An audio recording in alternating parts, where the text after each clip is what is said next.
When I walked into the conference room that morning, I didn't know my boss was about to publicly humiliate me. But what he didn't know was that by firing me, he'd be handing me his own destruction. "Miss Adeyemi," he said, with that fake corporate smile that hides venom, "we appreciate your contributions. But as of today, your services are no longer needed." Everyone in the room froze. The glass table shimmered under the harsh fluorescent lights. My colleagues exchanged awkward glances, none brave enough to meet my eyes. My heart pounded. Not because I was shocked, I saw it coming, but because he had chosen today. The day before the board meeting. The day they were about to present the company's new artificial energy patent, the one I had secretly developed, the one they thought they owned. He smiled wider, mistaking my silence for defeat. "Security will escort you out," he said coldly. "And for the record," he added, "we don't tolerate employees who think they're smarter than management." The laughter from the executives burned in my ears. But I smiled, because I knew something he didn't. In exactly 24 hours, the patent papers he was so proud of would light up the boardroom projector, with my name on them. Not the company's, not his, mine. My name is Iriolua Adeyemi, but most people just call me Ir. I grew up in Ibadan, the last daughter of a schoolteacher and a carpenter. My father used to say, "If you can't buy the tools, learn to make them." That line became the foundation of my life. When I was 13, I built my first solar charger out of scrap metal and an old Nokia battery. By 22, I graduated top of my class in electrical engineering from the University of Lagos. But without connections, your brilliance means nothing. So when I got hired at Nexus Energy Innovations, one of the top renewable tech firms in Lagos, I thought I had finally made it. They said they were a company that valued innovation. What they didn't tell me was, innovation only mattered if it came from the right people. From men in polished suits, from children of the board, not from girls like me, with natural hair and accents that didn't sound international enough. At first, I kept my head down. I worked longer hours than anyone. I ran simulations through the night, rewrote their algorithms, and fixed design flaws that their senior engineers missed. When the company began developing a project called Lumos, an artificial energy core that could store solar power for 10 days, I gave it everything. That project became my life. But when I tried to pitch my improvements, my boss, Tunde Afolayan, the same man who fired me, laughed. He said, "You're an assistant engineer, Ire. You take notes. You don't lead innovation." That night, I cried in my car for hours. Then I made a decision, one that would change everything. If they wouldn't listen to me, I would create something they couldn't ignore. Over the next year, I secretly developed an energy stabilization algorithm that could make Lumos 10 times more efficient. It was my code, my creation, born from countless sleepless nights and a mind burning with both fury and hope. When I presented a small demo at a team meeting, the reaction was instant. Shock, awe, and jealousy. Even Tunde couldn't hide his excitement. "This could change everything," he said. "We'll integrate it into the Lumos core immediately." I felt proud, until I saw the presentation slide at the next board meeting. The algorithm had been renamed Project Helios, and under Inventor it read, Tunde Afolayan. Not my name, not even a mention in the credits. I confronted him after the meeting, shaking with rage. He smirked. "Ire, you're lucky we're even keeping you on the team," he said. "Ideas belong to the company once you're paid." Don't forget that. I didn't sleep that night. But I did make a call. To a friend I'd met in university, now a legal officer specializing in intellectual property. 2 weeks later, I filed for sole patent ownership of my algorithm, under my name, quietly, legally, completely. It took 3 months to process. 3 months of pretending, 3 months of playing dumb while they built an empire around my creation. By the time the patent was approved, Nexus Energy Innovations had signed early deals with European investors worth $150 million, all built on my patent. Then came the day Tunde called me into his office. He smiled that arrogant smile again. "Ire," he said, "the company's restructuring. We're letting some junior staff go. You'll get your severance. No hard feelings." I nodded, pretending to break. But inside, I was counting hours. Hours until the board meeting. Hours until the unveiling. Hours until every face in that company would see what I had done. Because on that stage, when they displayed the patent certification on screen, it wouldn't say Nexus Energy.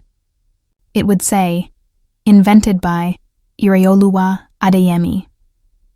The morning of the board meeting smelled like rain and expensive perfume. Nexus Energy Innovations headquarters stood tall in Victoria Island, its glass panels reflecting the gray Lagos sky. Inside, everything gleamed. The marble floors, the silver elevators, even the smiles of the people who had spent years stepping over others to get here.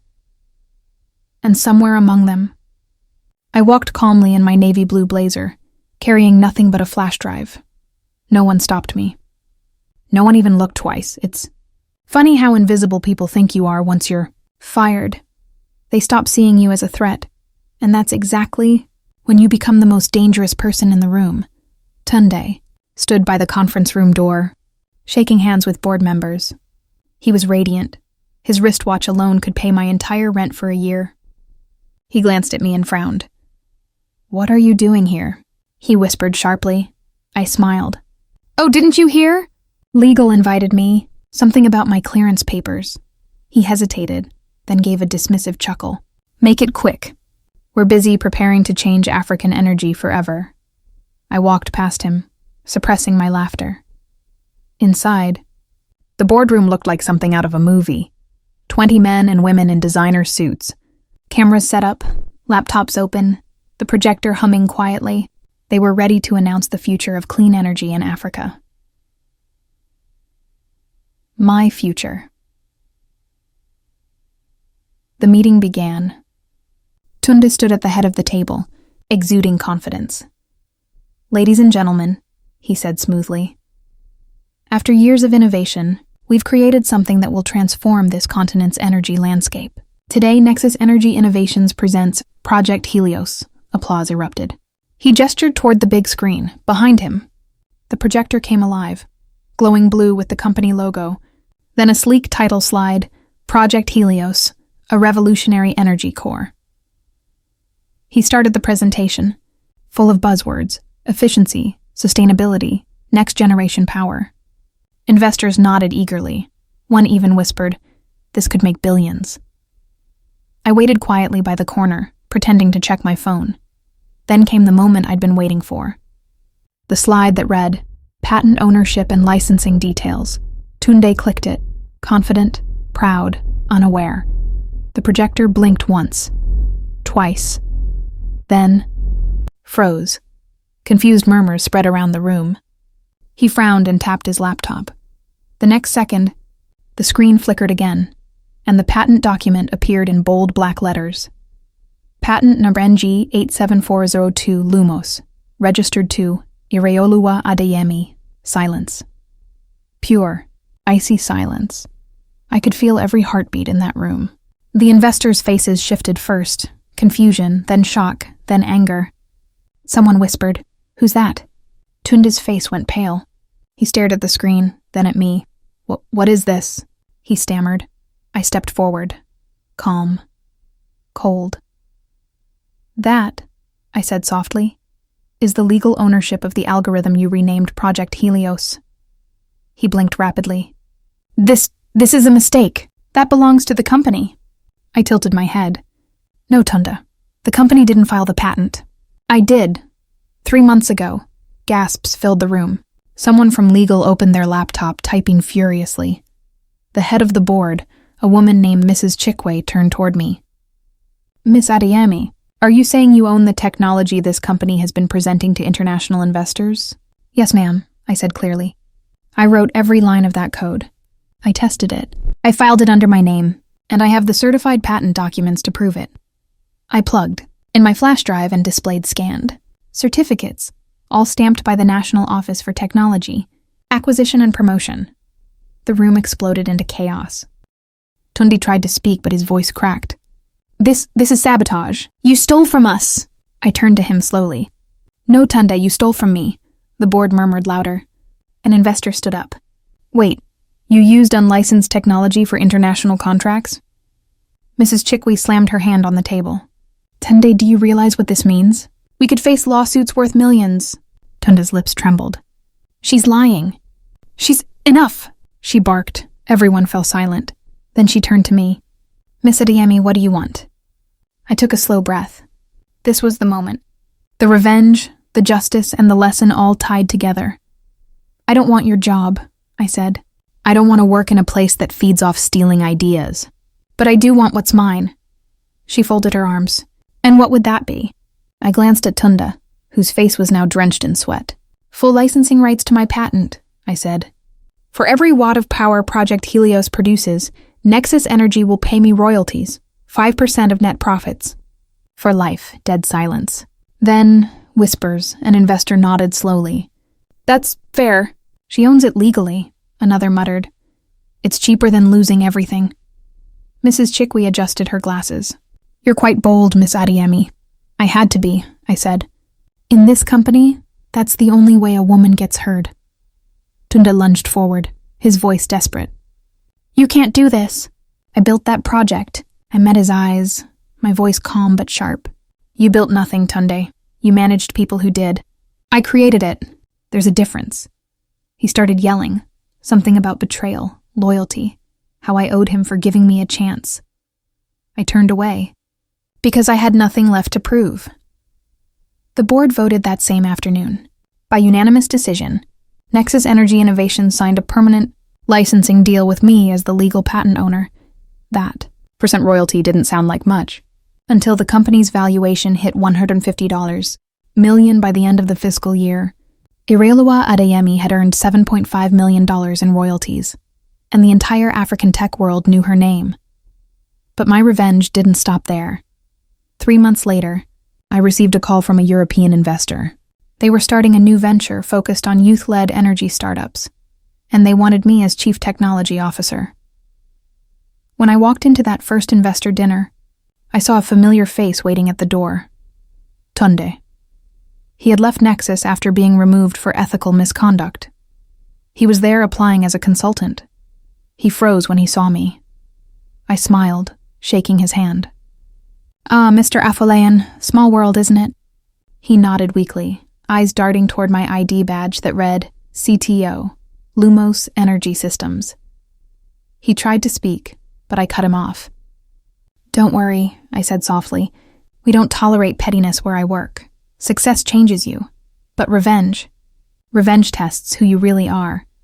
For months after that boardroom explosion, I was celebrated across tech media, the woman who outsmarted the system. Engineer who owned her boss. But behind the headlines, I learned something deeper. Revenge doesn't taste as sweet when it's only about pain. It's sweeter when it brings justice and progress. So, I started something new. A foundation called the Adeyemi Initiative for Young Innovators. We funded brilliant African inventors, especially women, teaching them how to protect their ideas before anyone could steal them. Within a year, our programs had sponsored 40 patents across Nigeria, Kenya, and Ghana. Every time I saw a young girl stand proudly holding her patent certificate, I felt something more powerful than revenge. I felt purpose. One day, during an award ceremony, a journalist asked me, if you could go back, would you forgive your old boss? I paused for a long time. Then I said, forgiveness isn't for the guilty. It's for the free. Because I had moved on.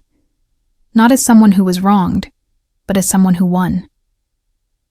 Tunde's name faded from the industry soon after. Rumors said he tried starting his own company, but investors refused to touch him. Too risky, they said. He doesn't understand ownership laws. Irony has a sense of humor. Years later, when Lumos Energy expanded into East Africa, I returned to Ibadan, my home. My father had passed by then, but I built a solar-powered library in his name. On the wall, I engraved his words.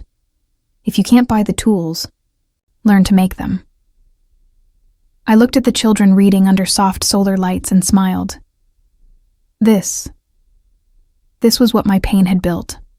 In life, sometimes people will underestimate you because of your position, your accent, your background, or your silence. But never forget, silence is not weakness. It's the space before thunder. And when that thunder finally speaks, it changes everything. Never let anyone own your light. Protect your work, protect your worth. And when they try to bury you, remember, you're not dirt. You're the seed.